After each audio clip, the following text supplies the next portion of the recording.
So today I want to start us off with a little story. And you might have heard this one before because it's been around for a while, or it might be new to you. Either way, it makes a point so clearly and it can be a really powerful lesson. So there was this young man walking down a street and he happened to see this old man sitting on his porch. And next to the old man was a dog who was just whining and whimpering. And the young man asked the guy, he was like, "What is wrong with your dog?" And the old man said, "He's laying on a nail." And the young man asked, "Laying on a nail? Well, why doesn't he get up?" And the old man replied, "It's not hurting bad enough." I love this story because it just reminds me, and I'm sure everyone, right, of how much we live in a comfort zone. The whole, I'm comfortably uncomfortable, but not enough to make a difference in my life. And when we start living in our comfort zone, that's when we really stop experiencing the fullness of life and the fullness of who we are and who we can become. So we're going to get into that today. Let's get started.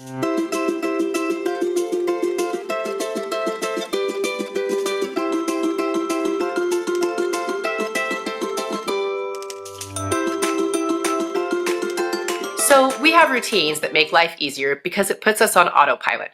Certain things just get done without a lot of effort. And we don't really have to think about getting ready in the morning. Like we get up, we brush our teeth, we do our thing, and we have some breakfast and then we're out the door or whatever it is that your thing is. But we don't have to literally think of this step-by-step process. We're on autopilot. It's easy peasy. And that's great. And as you can see, routines are really powerful resources for us because they help us accomplish things without having to put in extraordinary amounts of effort. That being said, sometimes routines can backfire on us because, again, we get stuck in a pattern that isn't necessarily moving us forward, that isn't necessarily the best thing for us, and that isn't necessarily helping us to live a better life. In fact, they keep us just uncomfortable enough to irritate us, but not uncomfortable enough to change, just like the dog in the story. And whether we realize it or not, it starts to affect our self-worth, which can make us dive even deeper into the world of clinging to familiar discomfort because, God forbid, we try something and we don't like it, or we fail at it, or, oh, this is a big one, get judged for it. Oh, what a nasty, nasty feeling. I'm going to hit up 7 different ways that we live in our comfort zones. 7. I know, there's more. And then we're going to get into how we can mix it all up, okay? So, number 1. Let's start off in one of our most important relationships, marriage. Think about it. We took all of this time to dream about the perfect person we wanted in our lives. We dressed to impress. We researched every nook and cranny online of them and the person. I mean, let's admit it. We've all been a bit of an online stalker at one point in time. And is that his girlfriend or is it his sister? We dated, we fell in love, we said I do. And then like a few years later and a couple kids in, the most important conversations seem to be, when is he taking out the trash? And whether to watch The Bear or Fool Me Once. Comfort zone city. And I speak from experience. Ain't nobody immune to this stuff. It comes back to time frames. Ooh, those time frames are making their way back from episode 2. Okay, let's get back. You stop dating each other. You stop flirting, and there's no more pursuing each other like you did when you're dating. And the marriage, it just gets stale. We're taken for granted.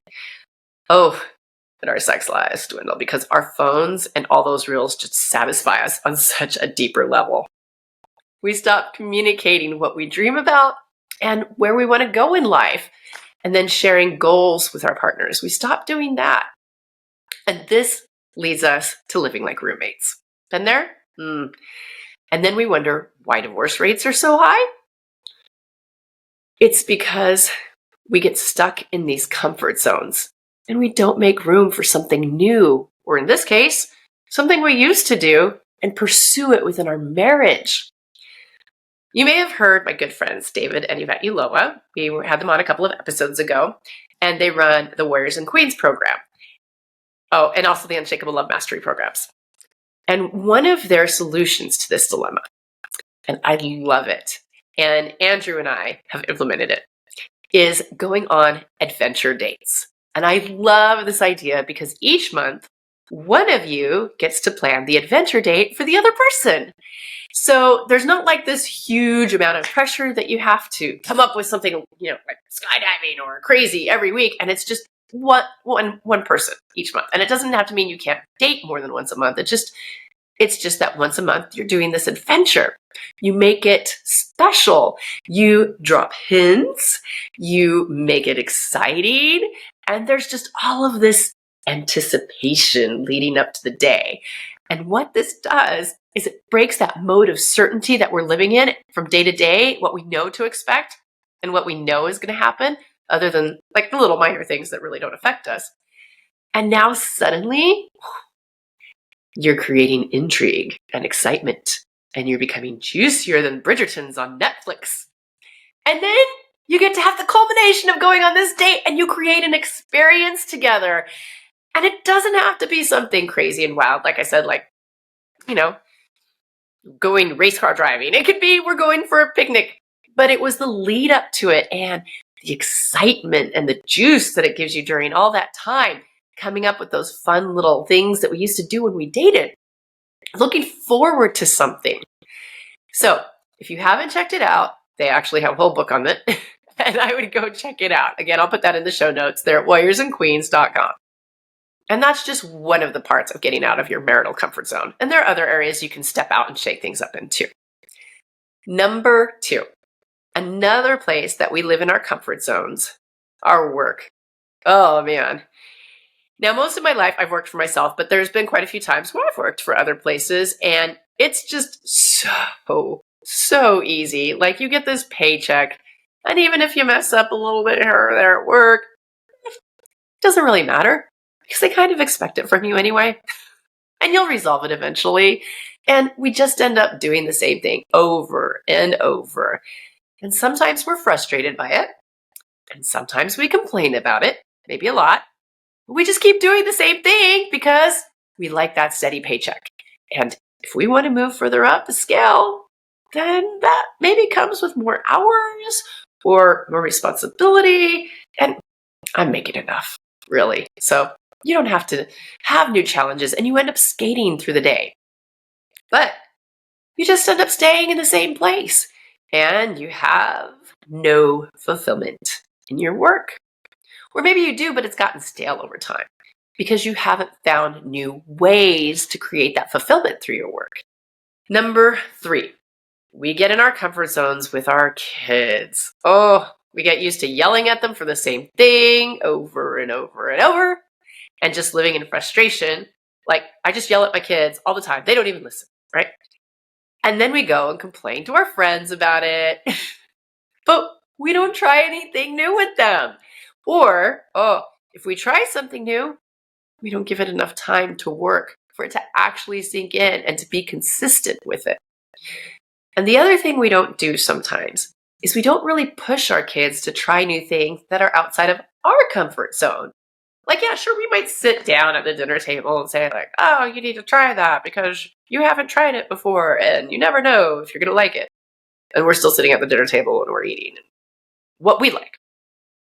But suddenly, if my kids want to take piano lessons, that means now I have to come up with some money. I have to be driving them there. I have to sit there, all of the stuff.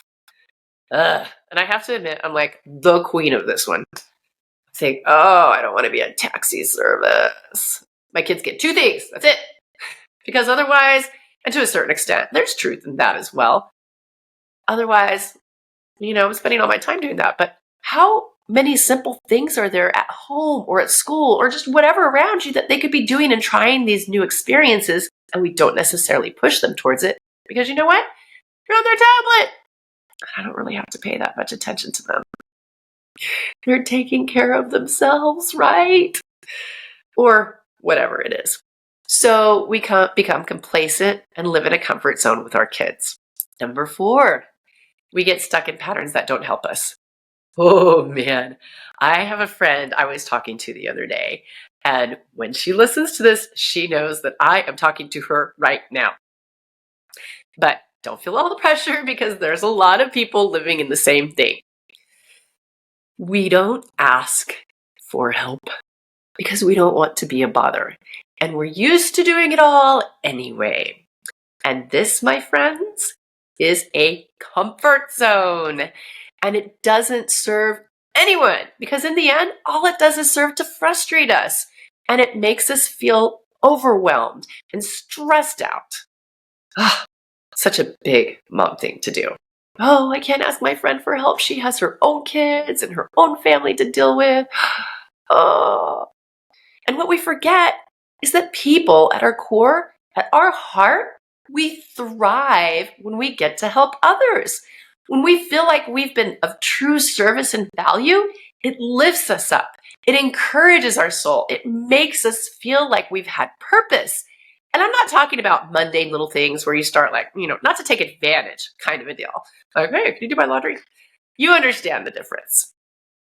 If you're going through a hard time and you just need someone to be there for you, or you need help getting dinner ready for the next week because you're sicker than a dog, or you're going through something and you can't even put it together, but your family's still in it. That is something that is a pleasure for other people to be able to step in and do that for you. And when they know that they can do that for you, they know that, hey, you know what? If I'm ever in that jam, and it's not a tit for tat thing, it's just I know that I could probably count on this person if I needed to ask for help too. And it gives them permission. Number 5, our body. I was having a conversation with a friend the other day, and we were actually talking about how we think we look better. Clothes, they just pop out all these muffin tops and stuff that aren't there when we don't have them on. We complain about where we're at, and maybe we try a little bit to do something about it. And then in the end, that box of cookies or that bag of chips, just seems so much more worth our time and investment.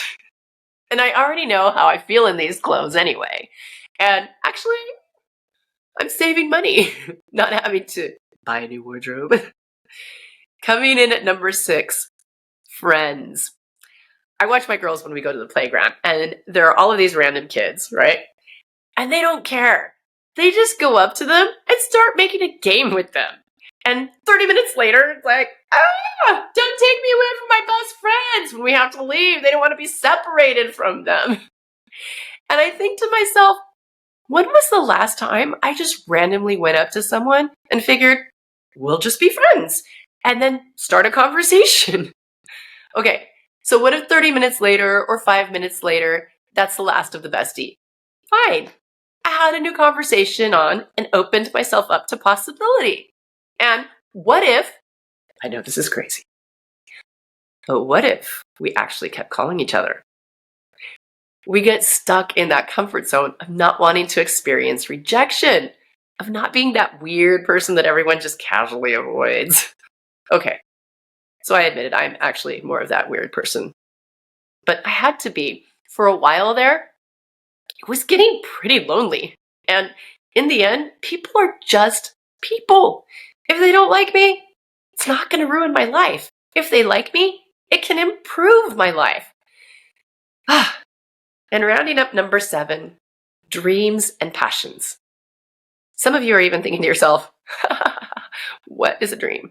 It has become a foreign word to you. And this one circles back to number 1, marriage. It's not exclusive there, but usually when we first get together, we dream together. We plan together. We conquer the odds of the world and everything is possible. And then we stop. And maybe it's because we tried and failed once or tried twice. And maybe it's because life just got busy. Busy in the everyday, keeping up in my comfort zone at work, cleaning the house, raising the kids, figuring out what's for dinner, hugging my Dyson stick vacuum because it makes my life better. Sorry, got lost in a little daydream there. But seriously, Dyson, I'm your girl.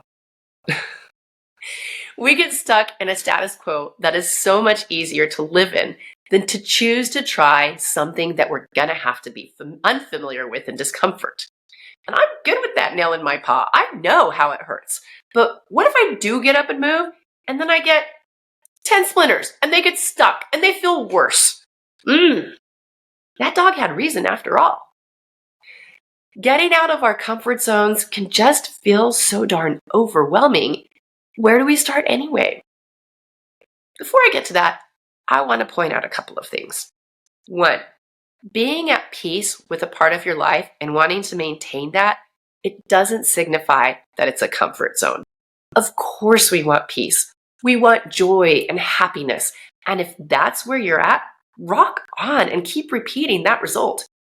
When you're ready for a different kind of peace and joy, you'll know. Two, we just covered a lot of possible areas for being stuck. And I know it was such a sunshine and rainbows, lift me up kind of feel, right? I wanted to cover those areas because sometimes we don't even realize we're stuck. We just know that we don't feel particularly great. Don't look at this list and shut down because it feels overwhelming. Look at it as a way to take inventory in your life. What areas are working for you where you feel like you're on track, or at least moving in a direction that you're excited about? Okay? What areas feel stale and make you have a sense of restlessness and discontent? Boom. That's your spot. That's the place to start evaluating. Why do I feel like this? And here's a good one. What's the fear or excuse that I've been believing that's kept me there? Oh yeah. Called you out on that one, huh? I was talking to myself. So now we have all of this stuff out in the open. And it's easier to step out of it. Told you that was coming back. Stepping out of ourselves and start making adjustments to get feeling inspired again. How do we do that? Start dreaming about what you want this area of your life to look and feel like. Because in the end, it's not always the thing that we really want. It's the feeling that we have when we have the thing or we accomplish the thing. Then make a choice followed by an action. But that's just too simple. I know, it's the craziest thing. We think inspiration has to come from some total aha moment or an outside source. And while that can be helpful for sure, I find that inspiration comes from getting into action. When I start taking steps towards something I want, it's crazy how the floodgates, they just like open up and my brain just starts recognizing and seeing different opportunity. That's it. Then repeat. Now, if you're in the world of personal development, you're probably familiar with Tony Robbins. And I bring him up because he is a huge proponent of taking massive action. Let's face it, the guy has studied and met people around the world several times over for decades. He's learned a thing or two. That being said, massive action is great because it puts another tool in our favor. Momentum. And sometimes it does half of the work for us. It's powerful. But it usually takes getting extremely uncomfortable in a situation before we're willing to dive in head first. Fortunately, life offers us choices. Hey, back to choice, followed by action. Consistently. And I get it. We're afraid of change. What if I'm not comfortable there? Good. You're already uncomfortably comfortable where you are. What if you change that to exhilaratingly uncomfortable? I like the sound of that one. It already sounds so much more intriguing. I want to put the Dos Equis man to a challenge. I will be the most interesting woman, and I don't even need the beer. You're listening to this. Don't let this just be a passive learning experience in your life that gets you hyped up for a minute because some ideas flash before your mind. And then as soon as this episode is over, it's like, oh, they'll go floating away like a mist. Because you forget you got to go get the clothes and out of the dryer. You have to put a refresh cycle because they've been sitting there for too long for the third time. Grab one. Grab one of those ideas. I know there was at least one that came up for you. Even if it's not the right one, play around with it. And then do it. Or do something. Remind your body and your mind that you were built for beautiful growth, and that comes from trying new things. How many times have you said that to your kids, right? Try it. You might like it, but you'll never know unless you try. Time to practice what we preach. So, let me tell you a little story of when I almost stayed in my comfort zone, and that would have literally changed the course of my life. And this is a really abbreviated story of how Andrew and I got together. So we met through a singles club. And when I first met him, well, I should back up. When he first saw me, because who ended up being our best man pointed me out, he said, "I'll marry that." Every girl's like, mm-hmm. And when I met him a little bit later, it was at our friend's house, and same friend. We were having dinner with some other friends there, and I noticed two things. First of all, he was hitting on me and another girl, so check off the list. And he was a smoker at the time, which was a deal breaker for me. Now, in the end, I think this is God's little gift to me because I ended up putting him in the friend zone right away. So we became friends, and we went out with all of this little group, and it was probably a good 6 months. And everybody knew that Andrew liked me, and, it was kind of clear, but I wasn't into it. And along the way, he ended up quitting smoking. Hey, pretty cool. And he let me know it was for himself, not for anyone else. And I even dated someone in between that was very short-lived. But long story short, we became these great friends. And I just really looked forward to seeing him all the time. He made me laugh. We had a good time. We had good conversations. And it's about 6 months down the road, like I said, and we had spent the day hanging out together. And he had to go to work that night. And in fact, poor guy, he had been working all these night shifts and probably had like 3 hours of sleep this whole weekend. And we'd been hanging out all day. I'm like, why don't you just crash in my room? I have some stuff to do and I'll wake you up when it's time to go. He's got like these bloodshot eyes. Okay, you promise you'll wake me up? I'm like, yes, I promise I'll wake you up. And so he goes into my room. I close the door and I grab my journal and I start writing. And I kind of felt the writing on the wall, not my journal writing, but like something is starting to happen here. But I kept pushing it off all this time. And so I finally started putting it on paper now because sometimes the wall isn't clear enough. I have to have it in front of my eyes now with readers. But I started writing down what's going on here. This guy, he treats me like a queen. He, opens doors for me. He makes me laugh. I look forward to seeing him. We always have a good time when we're spending time together. And I just started listing all of these qualities. And I wrote down, what is the worst case scenario that could happen if I got together with him? And I was like, ooh, I could lose a friend. And I sat there for a minute thinking about it like, we're comfortable right now. Do I really want to mix things up? And then I got a little bit deeper and I asked myself the real question. No. What is the worst case scenario if you didn't get together with him, really? And I realized I could lose the love of my life. And there it was. Ding, ding, ding, ding, ding. And I had to realize in that moment, remember, I'd been single, if you watched episode 1, for like 8 years before him. And I had had a brief stint before I met him with a guy that I was dating, and he was dating everyone else. So my experience with love is not really good at this point in time for quite some time. So friend zone was really comfortable to me. I could count on him being there. I could count on him doing all these great things. If I move it to the next area, even if he says he likes me, what if he doesn't? What if he changes his mind? Maybe I just stay right here. And that's when I said, nope.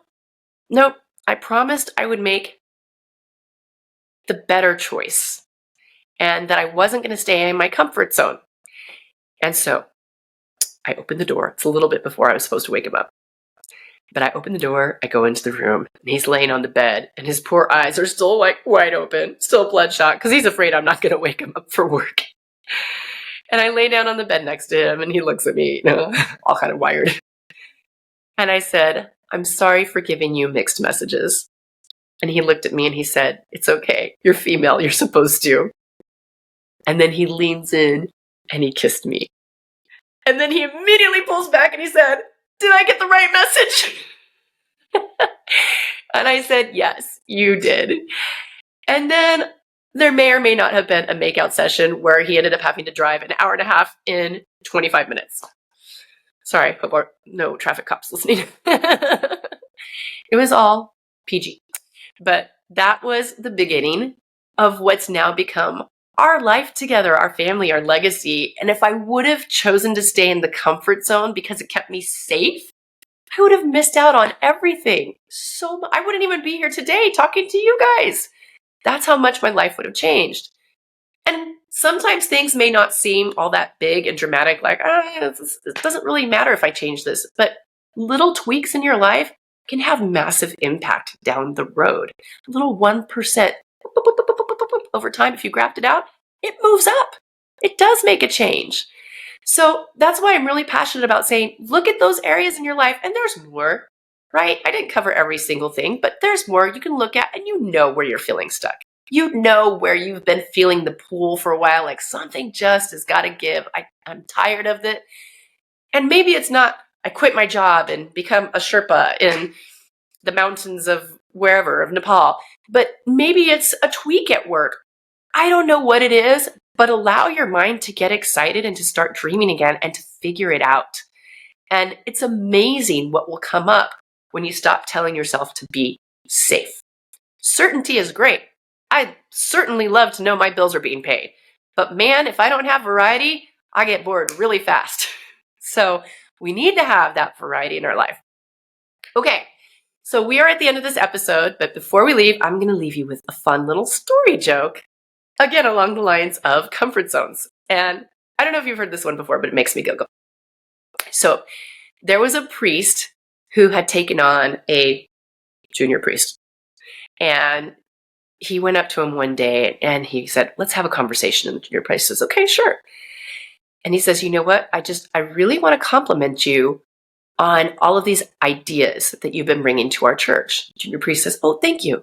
He says, yeah, when you said replace the front pews with plush bucket seats because our front rows would always be filled, you weren't kidding. Everyone races to the front every single week. It's fantastic. The junior priest is like, oh, thank you, thank you. And then the priest continues, and when you told me that we needed to bring in younger, more vibrant, youthful music because it would bring the youth to our church, again, you weren't kidding. Our balconies are packed with the kids. It's fantastic to see all these young faces here. And the junior priest is like, wow, yeah, that's great. Thank you, thank you. And the priest looked at him for a minute and he says, but this latest idea that you've come up with. And the junior priest says, the drive-through confessional? Yeah. Oh, but it's great, sir. I mean, we've had more confessions and higher donation. It's fantastic. And the priest looked at him and he said, yeah, but the flashing neon sign above the church, toot and tell or go to hell, it's gotta go. Sometimes your ideas will work. Sometimes they might need some adjustment. Either way, have some fun with it. So that is it for me this week. Thank you so much for spending your time with me. You know what? If you this week subscribe, like it, that's great. Share it with a friend. I would love to hear from you. So leave a comment or email me. Email me at funrichmom.com. I would love to hear what's going on in your life, what you think about the show, ideas you have for the show, because the whole reason I'm here, it's for you. And so I want to get to know you better. So if that's something that you could do this week, I would be ecstatic. And I promise I will make every effort to get back to you because what you have to say is important. So with that, go out there, make it fun, live richly, and I will see you next Tuesday, Mama. Bye.